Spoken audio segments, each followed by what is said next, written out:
bagaimana kalau ada kondisi sholat di belakang satu imam, kondisinya menjadi makmum, sedangkan imam itu tidak fasih ya dalam membacakan ayat-ayat Al-Quran, seperti makhrajnya misalnya tidak tepat, ya kan? Dan kondisi-kondisi lain. Pertanyaan pertama Anda, apakah sah sholat yang ditunaikan atau ada kewajiban untuk mengulang? Itu satu. Yang kedua, kemudian bagaimana cara untuk memperbaiki kondisi itu? Apakah itu yang Anda tanyakan? Ya Ustaz. Baik, saya akan batasi pada apa yang Anda utarakan. Ustaz di sini juga. Baik, baik. Yang pertama, jika kita mendapati kondisi demikian, maka idealnya begini. Saya ingin sampaikan kondisi ideal supaya memahami fikih imam terlebih dahulu. Seseorang ditetapkan atau diangkat atau dipersilahkan menjadi imam ketika diketahui ya dan dipastikan bahwa syarat-syarat menjadi imam itu terpenuhi. Apa di antara syarat-syaratnya? Pertama, memahami fikih salat. Ya, jelas karena imam itu pemimpin dari salat. Kalau nggak paham apa yang dikerjakan, bagaimana bisa memimpin? Ya kan? Itu memahami fikih salat. Yang kedua adalah bagus ya dalam bacaan-bacaan yang dia bacakan. Ya, karena nanti bacaan-bacaan imam itu termasuk yang mengcover bacaan makmum dan gerakan diikuti. Jadi paham tentang fikih salat, bagaimana mengerjakan dari awal sampai akhir karena diikuti imam itu. Yang kedua, bacaannya bisa mewakili makmum. Itu yang tercover dalam hadis Nabi sallallahu alaihi wasallam, "Innama ju'ilal imamu liyutamma bih, fa qira'atul imami qira'atul ma'mum." Ya, adapun imam dijadikan untuk diikuti. Bagaimana kita bisa mengikuti? Kalau imam memahami sehingga benar dari awal sampai akhir. Ini juga filosofinya dalam kehidupan. Kalau kita ingin mengangkat imam dalam kehidupan kita misalnya, apapun itu, ya baik itu di keluarga dan sebagainya, harus paham dulu tentang kewajiban-kewajiban yang melekat kepada imam itu sehingga kita bisa mengikuti yang benar, pastikan yang benar. Anda profesinya guru misalnya, itu imam bagi murid-muridnya, wali bagi mereka. Maka jangan memberikan contoh yang tidak baik, pelajari bagaimana menjadi guru yang baik supaya murid-murid menjadi baik. Ya, suami imam bagi istri dan anak-anak di keluarga. Maka pelajari bagaimana fikih rumah tangga dengan benar sehingga nanti keluarga tidak mencontoh yang salah.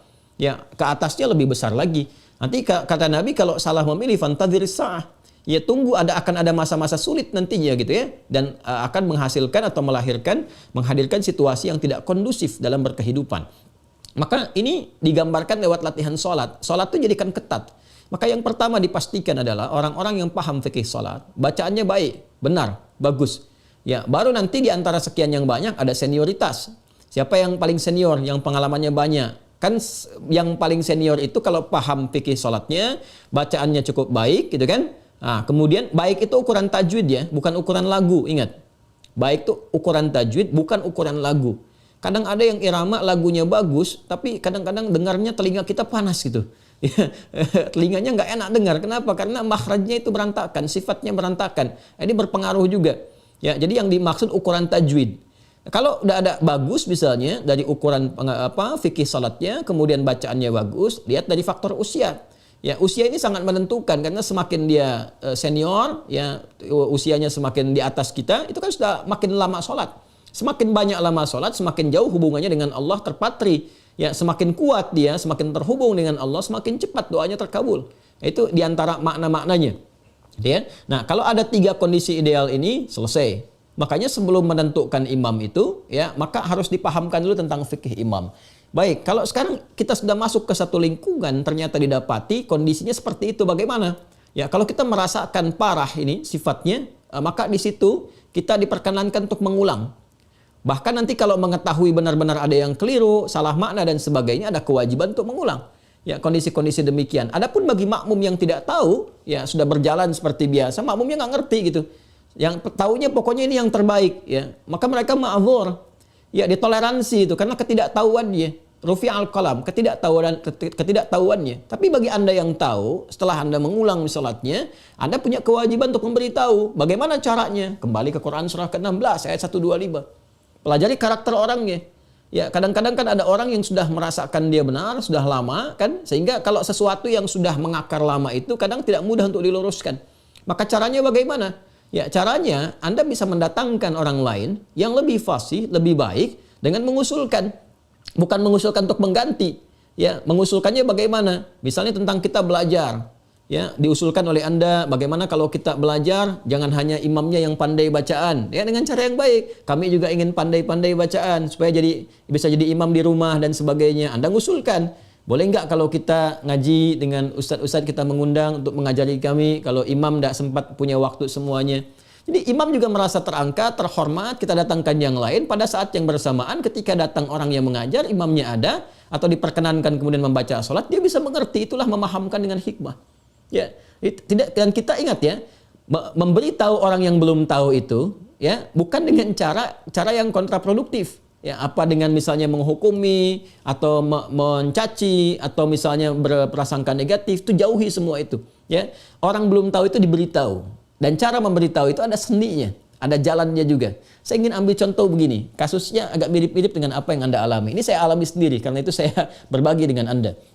Satu kali saat saya awal datang pertama ke Indonesia, ada satu tempat tuh yang saya bimbing. Itu tempat itu ada berkumpul pejabat-pejabat gitu, yang rata-rata juga sudah pensiun. Nah, kadang lupa jabatan dunia itu dikiranya itu juga sama dengan jabatan akhirat. Jadi kalau di kantor jadi imam, di masjid harus jadi imam. Nah, ini yang menarik, begitu awal saya datang ke situ, wah ini menarik nih, ada persaingan imam positif tuh, bagus menurut saya. Jadi kita kalau melihat dengan rahmat itu, ya semua ada peluang kebaikan. Wah ini bagus nih saya pikir. Ya Masya Allah, ini pengen di kantor imam, di masjid pengen jadi imam. Hanya kadang-kadang gitu, telinga kadang panas kok dengarnya begini. Ada yang keliru, ada yang macam-macam. Lalu saya coba sampaikan, karena kita datangkan untuk mengajar. Ustadz gitu kan, sampai ke situ. Ya, Masya Allah Pak, saya bilang, Bapak luar biasa jadi imam. Ya itulah Ustadznya. Hanya begini saya sampaikan Pak. Jadi imam itu kan ada kualifikasinya, ya, ada syarat-syaratnya. Bacaan-bacaan kita itu harus baik, harus memahami, dan jawabannya juga bagus. Justru Ustadz, saya ini jadi imam supaya tahu kalau saya salah bisa dibenarkan makmum. Nah ini berarti masalahnya fikih. Ada keinginan jadi imam, cuman belum tahu jalan. Kita apresiasi itu. Saya bilang bagus Pak. Nah supaya Bapak pilih yang mana? Banyak dibenarkan makmum atau Bapak nggak usah dibenarkan oleh makmum? Ya taunya harus bagus. Nah, saya berikan caranya Pak, tipsnya. Bapak jadi imam ya yang nggak akan dikoreksi oleh makmum. Ya, sambil menunggu itu kita mantapkan juga supaya bacaan Bapak lebih bagus. Mau tuh. Caranya bagaimana Ustadz? Hari ini saya akan tempatkan Bapak tetap dalam posisi imam karena saya diperkenankan untuk mengatur di masjid itu. Ya, saya bilang Pak, Bapak tetap jadi imam, nanti spesial zuhur dan asar. Zuhur dan asar. Maghrib, isya, subuh, ya itu nanti saya dan santri yang pimpin. Jadi Bapak nanti sambil Bapak ngimamin, saya berikan waktu spesial untuk tahsin, ya sama santri-santri ini supaya disupport. Pokoknya Bapak senang baca apa, itu kemudian kita supportkan dulu. Ya perbaikin, tapi tidak menurunkan statusnya sebagai imam. Tetap Bapak nanti imam ya di duhur dengan asar. Duhur asar kan bacaannya sir, bukan jahar. Siapa yang mau luruskan orang baca sir? Jadi ya itu dia baca pokoknya duhur dengan asar jadi imam. Jadi kita nggak turunkan statusnya tetap sebagai imam. Saat bersamaan tingkatkan kualitasnya. Ya dan itu sepakat. Dan Masya Allah apa yang terjadi? Tetap ngimamin. Pokoknya saya bilang sama Santi, duhur asar yang ngimamin tetap bapak-bapak ini. Ya, apa yang terjadi? Masya Allah mereka ngimamin senang. Zuhur mereka atur sendiri jadwalnya. Zuhur Bapak A, kemudian asar Bapak B. Maghrib, isya, subuh kita datangi yang bagus-bagus. Ya, begitu disampaikan yang bagus-bagus, maju ke depan bacaannya bagus, jamaah makin banyak. Ya, setelah makin banyak kedengaran bagus, nah kita tunjukkan dengan hikmah.